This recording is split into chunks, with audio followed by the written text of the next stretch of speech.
Hi! పాలకూర paneer masala curry చేసుకుందాం రండి. పాలక్ పన్నీర్ అంటే చాలా ఇష్టం కదండీ అందరికీని. సో, దీనికి మసాలా ఒక కళాయి పెట్టుకొని దీంట్లో ఆయిల్ వేసుకోవాలి. ఆయిల్ హీట్ అయిన తర్వాత ధనియాలు, జీలకర్ర, ఎండుమిరపకాయలు, వెల్లుల్లిపాయలు వేసుకొని బాగా వేపుకోవాలండి.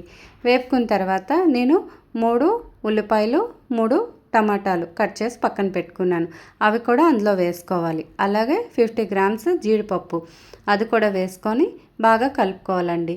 ఇది సిమ్లో పెట్టుకొని చేసుకోవాలి. ఇప్పుడు దీన్ని బాగా కలుపుతూ ఉంచాలండి. మూత పెట్టేసి చూసారా ఇలా దగ్గర పడిన తర్వాత బాగా ఒకసారి కలుపుకొని తీసి పక్కన పెట్టుకోవాలి. చల్లగా అయిపోయిన తర్వాత దీన్ని మిక్సీ జార్లో వేసుకొని పేస్ట్ చేసుకోవాలండి. పేస్ట్ చేసుకున్నాక ఇది ఒక బౌల్లో వేసి పక్కన పెట్టుకోవాలి. చూసారా ఇలా వచ్చిన తర్వాత ఒక బౌల్లో వేసి పక్కన పెట్టుకోవాలి.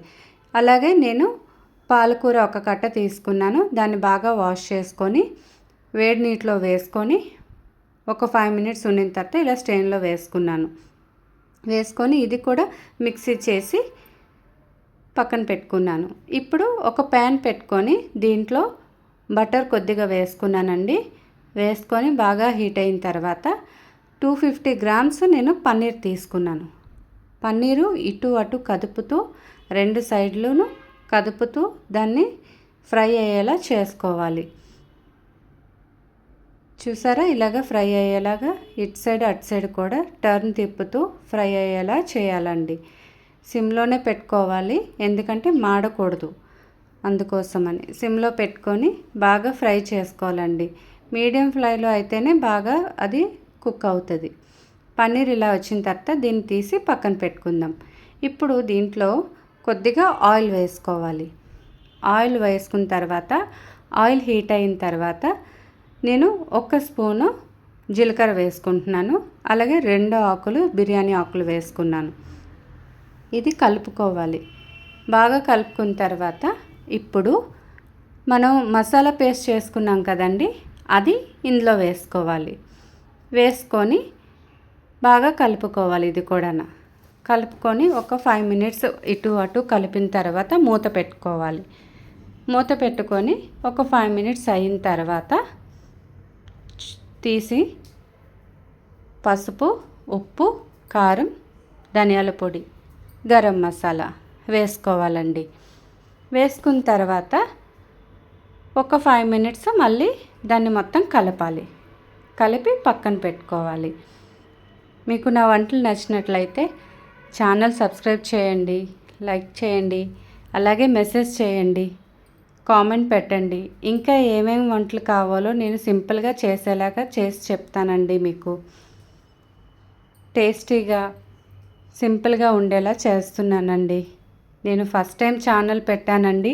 వీడియోస్ కూడా ఇప్పుడిప్పుడే చేస్తున్నాను. ఎలా చేయాలి ఏంటి అనేది చూసుకొని చేస్తున్నానండి. ఇప్పుడు మనం పన్నీర్ పక్కన పెట్టుకున్నాం కదా, దీన్ని కట్ చేసుకొని చిన్న ముక్కలుగా పక్కన పెట్టుకోవాలి. మీకు ఎలా కావాలనుకుంటే అలాగా మీడియం సైజులో కట్ చేసుకోవాలన్నమాట. నేనైతే ఇలా కట్ చేసి పక్కన పెట్టుకున్నాను. ఇప్పుడు ఇది మూత తీసేసి మనం పాలకూర పేస్ట్ వేసుకున్నాం కదండి, మిక్సీ చేసుకున్నాం కదా, అది కూడా ఇందులో వేసుకోవాలన్నమాట. వేసుకొని బాగా కలుపుకోవాలి.